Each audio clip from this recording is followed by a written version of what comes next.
planned stunning Suarez return. Real will struggle with Kane deal. Griezmann happy despite the rumours. The latest from World Cup qualifying and a transfer roundup all coming up in the next few minutes. As I'm your host, Matt Froelich, you are the One Footballers, and this is the Daily News.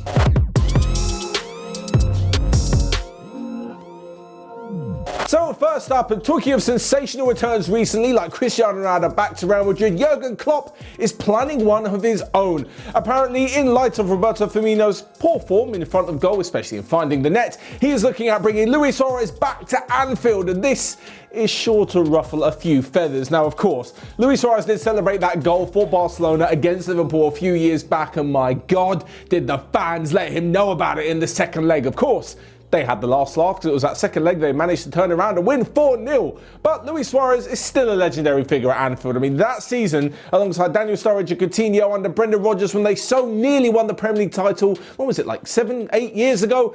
They were incredible, Suarez was incredible, and I'm sure they still would appreciate having that kind of footballer back at the club. You're probably thinking, yeah, but Matt, he's 34 years old. So what? Barcelona thought that he was getting old and they let him go last summer, and now look, he scored 19 goals in 25 games for Atletico Madrid this season in La Liga and is firing them to a league title ahead of Barcelona, ahead of Real Madrid. The guy has still got it.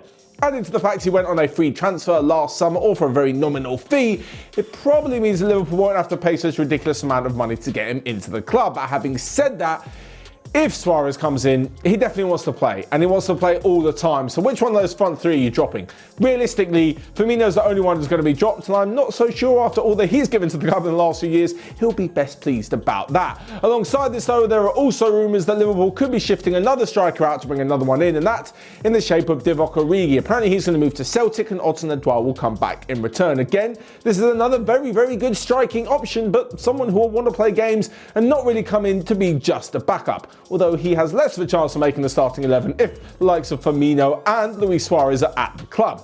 So Liverpool fans, let me know your thoughts about Suarez returning in the comment section down below. And talking of another big striker moving for a hell of a lot of money, and it's Harry Kane to Real Madrid. Now, the latest reports from Spain suggest they are looking at the Englishman because, well, he's going to be a little bit of an easier deal to do than for Erling Haaland and Kylian Mbappe. Of course, all three transfers, whenever they're done, will probably be over 100 million. But the thing is that Kylian Mbappe and Erling Haaland are probably going to cost a lot more in the long run, especially with bumper contracts. So 28 years old, Harry Kane will, of course, be looking for a wage rise on his current deal at Spurs. But I think the longevity of the deal, he may not cost as much as the other two forwards. Anyway, saying that it will be easier than Mbappe or Haaland to bring to the club really is doing Spurs a bit of injustice, as it will be very difficult to bring away some of their players, including their star man up front. At the moment, it looks like he will not be leaving the club, which is great news for all Spurs fans. But alongside this, though, former Real Madrid president Roman Calderon believes that Real Madrid don't even have the funds to secure the likes of Harry Kane anyway. And in fact, the thought of signing another striker that wouldn't cost so much at Real Madrid got us at OneFootball thinking, and Angelina tomorrow has a video for all of you about who Real Madrid can sign that maybe won't cost as much as some of the best players in the world. Certainly how they can achieve bringing in a brand new attacker, but without spending over 100 million. That's right, that's the ridiculous amounts of money that we've got in football today. But moving on, and to another striker. This daily news just seems to be full of unbelievable attackers, and we're talking about Antoine Griezmann. Now, the French striker last night actually scored a goal in the 1-1 draw with Ukraine, is happy at Barcelona despite reports that he could be one of the players sold. At the moment, he's still got 3 years left on his deal. He's finding his feet at Barca. He's had a pretty good season, to be honest. I believe it's 14 goals and 11 assists. Maybe it was 17 goals that he's managed this season, and 40 appearances in all competitions for Ronald Koeman's side. He seems to be fitting in better. His relationship with Messi seems to be better on the field, and overall, he's having a pretty good campaign. The problem is, though, Barcelona needs some money. Now, there's two sides to this, and basically, Antoine Griezmann fits perfectly in the middle.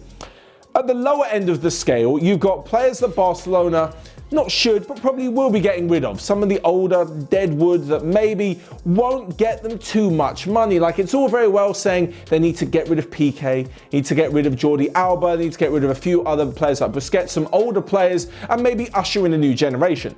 The problem with getting rid of these three is that nobody's paying more than 15 million? Would someone pay more than 15 million for just one of them? I highly doubt it. Basically, selling those three gets their wages off the budget, but it does not bring in a huge amount of money, which is A, going to make a dent in Barcelona's debt, or B, bring them in enough cash to go out and buy somebody else. On the flip side, if they've got someone that's insanely valuable, let's say Ansu Fati or Pedri or whoever, yes, if you sold them, you'd probably be able to bring in 50, 60, 80, 100 million, but then also you've lost a very quality player. So you've kind of got to be able to sell someone in between who's not so good that your squad is going to be damaged without him, but who's not so cheap that it's not really worth selling them because you're not bringing in that much money. And the answer, unfortunately, in my opinion, is Antoine Griezmann. I think he's 31 years old. He's still got a few years left in him. He's got a 3-year contract, which means someone's going to have to pay big money to get him out of that. But he's also not so old and not so bad that teams are really going to scoff at any sort of price and pay less than 50 million for him. Personally, I think Griezmann could still go for about 50 million euros. Again, it's not a ridiculous amount of money, but it's certainly enough, plus his wages taken off that, to help Barcelona restructure in certain areas. And on top of all of this, if they're to bring in some free transfers, which has been talked about for a long time, not only by me, but a lot of people in the footballing space as well, the likes of Memphis Depay has been mentioned, Gini Wijnaldum, although less of an attacker, more of a midfielder, and Sergio Aguero. If they're to bring in a few of them on a free, plus you're selling Griezmann for, I don't know, 50, 60, that's pretty much all profit for Barcelona. So it does work out in a financial sense. Personally though, after all of this, I think he should stay. He's done very well to have a great season at Barcelona, and he's a great player. And yeah, I just like seeing Griezmann at Barca.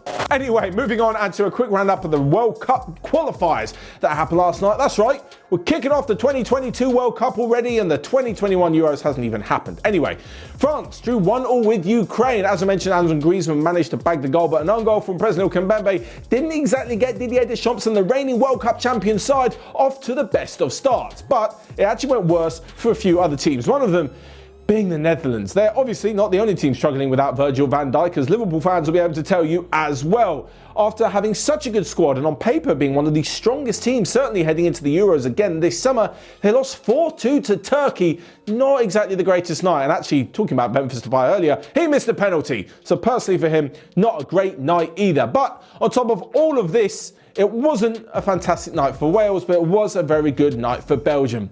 Yesterday, I asked you guys for the best international team at the moment. I said France, and a lot of you said Belgium in the comments, and you've got a very, very good point. Some of the players they've got, the mix of the new younger players, the older, more experienced heads, they managed to turn around a 1-0 deficit against Wales and win 3-1 in the end. And of course, Romelu Lukaku was on the goal-scoring sheet.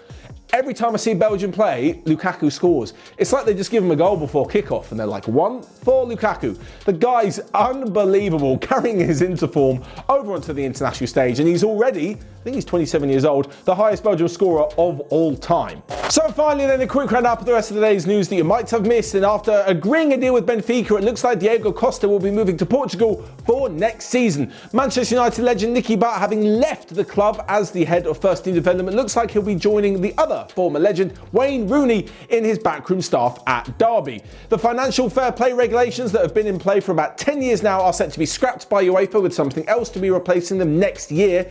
This one I just don't know about. I mean, there was financial fair play regulations, loads of big teams got caught up in it all, and now that the likes of Barcelona and Real Madrid are up to their neck in debt, all of a sudden they disappear. Conspiracy? Potentially. Coincidence? Maybe.